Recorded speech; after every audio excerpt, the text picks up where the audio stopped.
Thank you.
गणाला सुरुवात करीत आहे आणि म्हणून काय म्हणायचं आहे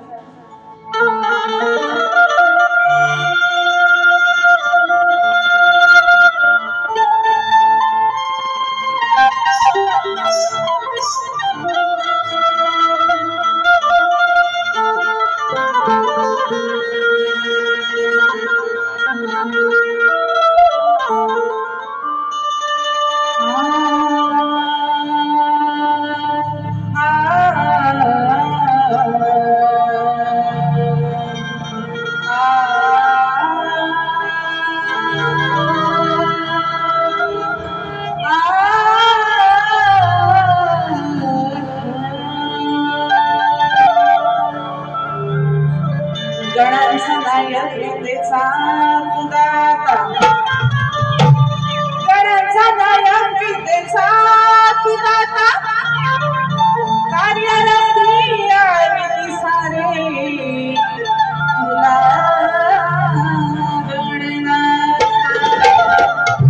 आगमनाला तुझ्या तरसल्या त्या वाटा आगमनाला तुझ्या तरसल्या त्या वाटा वेळ नको लावू रे बाप्पा लवकर ये ना तू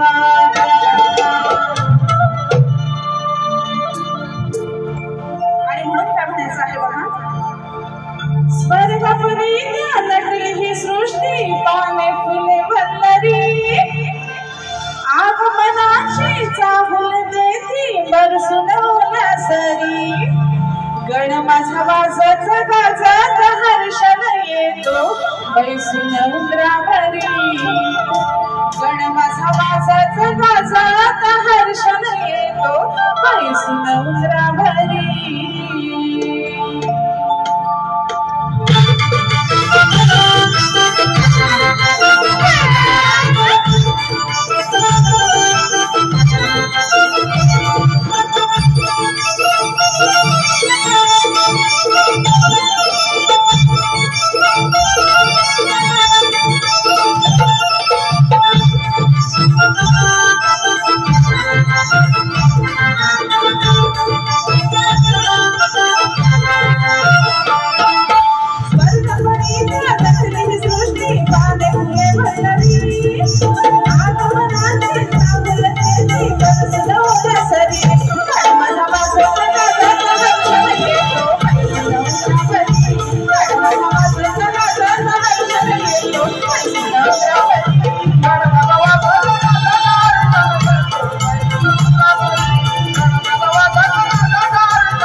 झालेला आहे आणि गवळणीला सुरुवात करते. मध्ये फिरवत वगैरे नाहीये कारण टाईम आपल्याकडे कमी आहे. त्यामुळं जेवढं कारण आपल्याला दुसऱ्या सुद्धा दोघांच्याही बाऱ्या पाहता येणार आहे आणि पाहता याव्यात यासाठी आयोजकांचा आणि आमचाही प्रयत्न असणार आहे.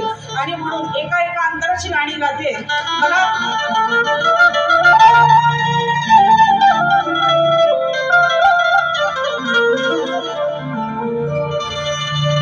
गवळण सादर करीत आहे.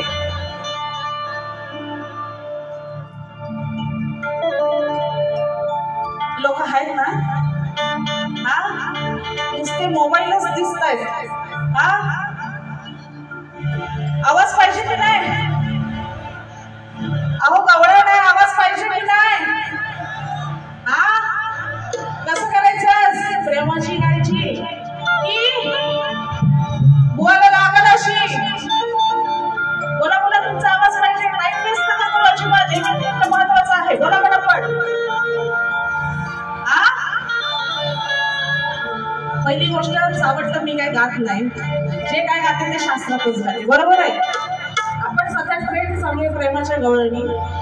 पण असं प्रेमाची गवळण न गाता मी माझ्या गवळणीतून मजा कशी येणार आहे ती, कारण आपण सावटतं काय गात नाही. आणि म्हणून बघा काय म्हणायचं आहे. तत्पूर्वी या ठिकाणी आजचे प्रमुख पाहुणे म्हणून आजच्या कार्यक्रमाचे प्रार्थना आणि गणसाठी श्री रामदास संगीता पांडुरंग देवरुखकर, मुक्काम पोस्ट बाकवली, तालुका दापोली यांच्याकडून 501 रुपयाचं पारितोषिक आलेलं आहे. म्हणजे आपला आभारी आहे. धन्यवाद.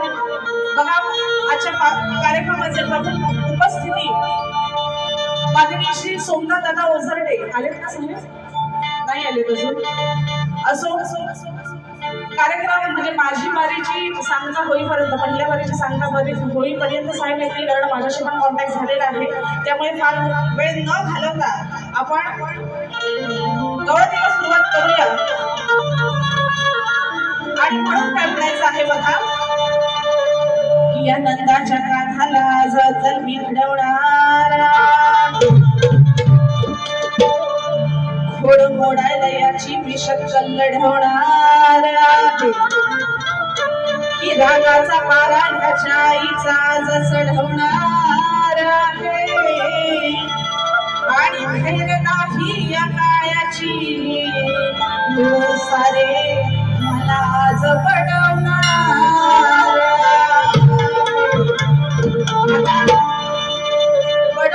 प्रेमाने आपण आईकडे आई नाही का मुलाला बोलते गप हात चल असं बडो बडो बडवीन ना गप चल. हा काय उद्योग केले असते इथंच, पण आता घरात चल. आणि म्हणून बघा बुवा गवळण व्यवस्थित ऐकायची. नंतर म्हणाल बुवांचा आणि माझा पहिला सामना आहे, फार चावट किंवा तुम्हाला वाईट वाटेल अशी काय गवळण गात नाही, नाही तर महिलाच बुवा बघते. तसं नाही, कार्यक्रम हेच येत आपल्याची नाही ना. त्याच्यामुळं बुवा शांततेनंच गवळण घेते. बघा काय म्हणायचं आहे. हे आजचा माझा झालाय पगार. बुवा तुझ्या माहितीसाठी चालपण सांगितलेली आहे. बघा काय म्हणायचं आहे. घेऊ नका तुम्ही खोटा हाळ, आहे तो माझा लाडाचा बाळ. घोडेला कसावर बांधलेली हंडी, घोडेला कसावर बांधलेली हंडी, सांगा कुणाला पटल का. एकमेकावर चढल्यावर, एकमेकावर चढल्यावर याचा खांचा उठला काय.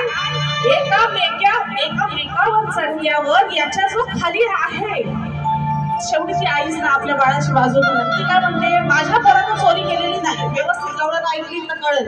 घेऊ नका तुम्ही खोटा हाळ, माझ्या मुलावर खोटा हाळ घ्यायचा नाही. काय आहे तो माझा लाडाचा बाळ,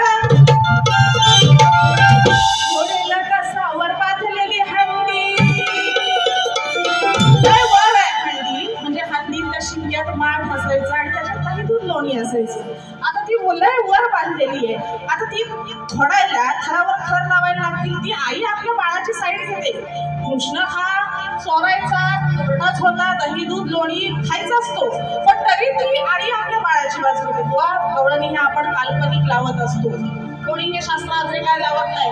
हा सगळ्या काल्पनिक आणि काल्पनिकच विषय गात असतो. म्हणून ती आई काय म्हणते, घोडेला कसावर बांधलेली हंडी, कुणाला पटवल काय, एकामेकावर चढल्यावर. आता एकामेकावर चढला, एवढा थर लावलं त्यांनी, तर एवढ्या थरावर चढेपर्यंत तो खालचा राहील काय? पोरा पोरा असतील त्यांच्यात काय दम? व पोरा पोरांच्या दम हो, नाहीतर पोर माझा दम बिम काय काढला ना, व तुमच्या दमाशी काय माझा संबंध नाही. हा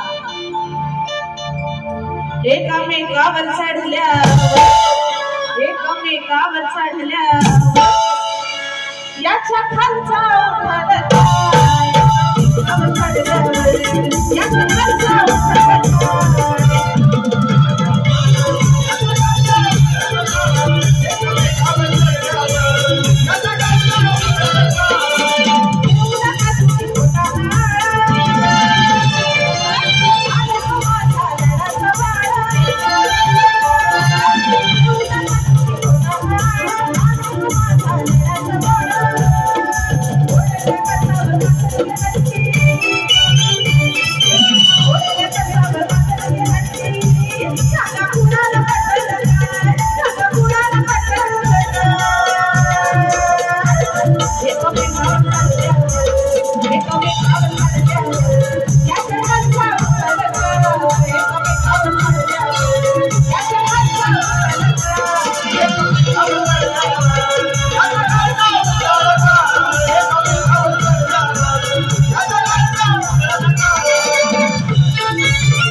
शंकराच्या नियमाप्रमाणे आम्ही दोन्ही कलावंतांनी एकमेकांना प्रश्न विचारायचा असतो.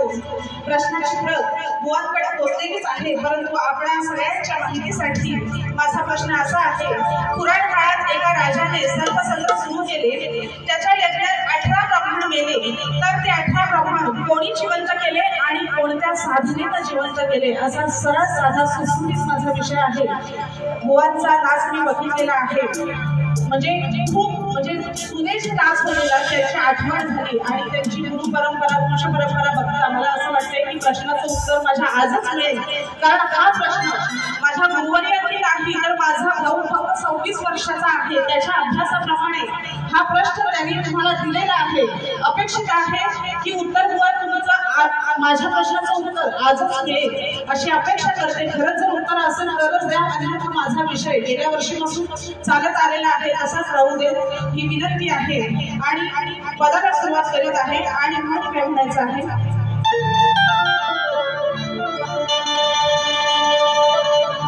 जाकरीचा खेळ घालत मंचावर आज घडणारा,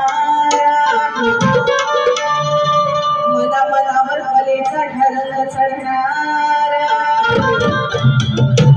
कळून येईल कोण कुणाला किती नडणारा आहे, आणि शक्तीची रणरागिणी मी तुझ्या तुझ्यावर भारी पडणार.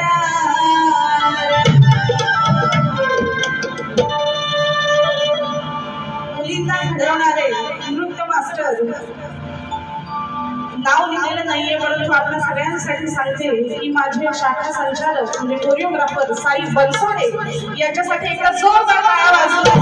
आणि त्यांच्यासाठी किशोर वागसोरे यांच्याकडून 501 रुपयाचं पारितोषिक आलेलं आहे. म्हणजे आपला आभारी आहे, धन्यवाद. आणि म्हणून बघा पद सादर करीत आहे.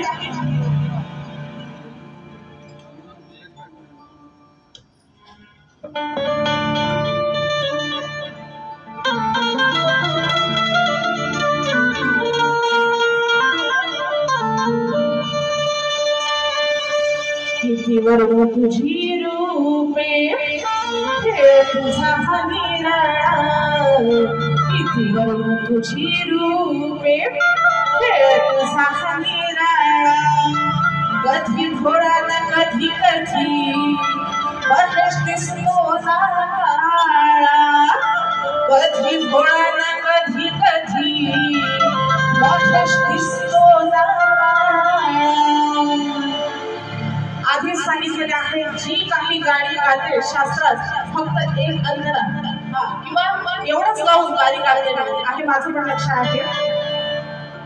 काय बघा, महेश म्हणजे शंकर भगवानचे अनेक रूप आहेत आणि त्यापैकी एक म्हणजे महेश. शंकरांचे जी अनेक नावं आहेत, जी अनेक त्यांनी रूपं घेतलेली आहेत किंवा ते ज्या जन्मात आलेले आहेत, तो एक जन्म म्हणजे महेशाचा. आणि भुवांचं नाव योगायोगाने जुळते. जुळत नाही म्हणण्यापेक्षा मी प्रयत्नच केलाय तसं जुळवण्याचा, हे पण सांगितलेलं बरं असतं. तर जुळालेला आहे विषय. आणि भुवांच्या कलरवर मला काय जायचं नाहीये. महेश दिसतो काळा म्हणजे काळ भैरव. काळ भैरव हे सुद्धा शंकराचं रूप आहे. आणि काळा दिसतो म्हणजे जेव्हा काळ भैरव कधी रूप घेतो त्याचं कठीण काळात ज्यावेळेस चिडतो त्यावेळेस काळ भैरवाचं रूप हे काळा संपूर्ण काळा होतो. हा विषय सादर केलेला आहे. महेश शंकराचंच नाव. काळ भैरव हे सुद्धा शंकराचाच अवतार आहे. महेश काळ भैरव हे सगळे शंकराचेच अवतार आहेत. आणि म्हणून असा विषय बुवा सादर केलेला आहे. तुम्हाला काय म्हणजे कधी कधी घोडा शंकर पण आहे, कधी कधी घोडा पण आहे, आणि कधी कधी दुसरा अवतार धारण करतो तेव्हा तो काळ भैरव काळा दिसतो. असा विषय आहे बघा. कायवरून तुझी रूपे तुझा निराळा, तुझी रूपे तुझा निराळा, कधी भोळा ना कधी कधी महेश दिसतो ना काळा, कधी दिसतो ना काळा, कधी भोळा ना कधी कधी महेश दिसतो ना काळा, कधी भोळा ना कधी कधी महेश दिसतो ना काळा.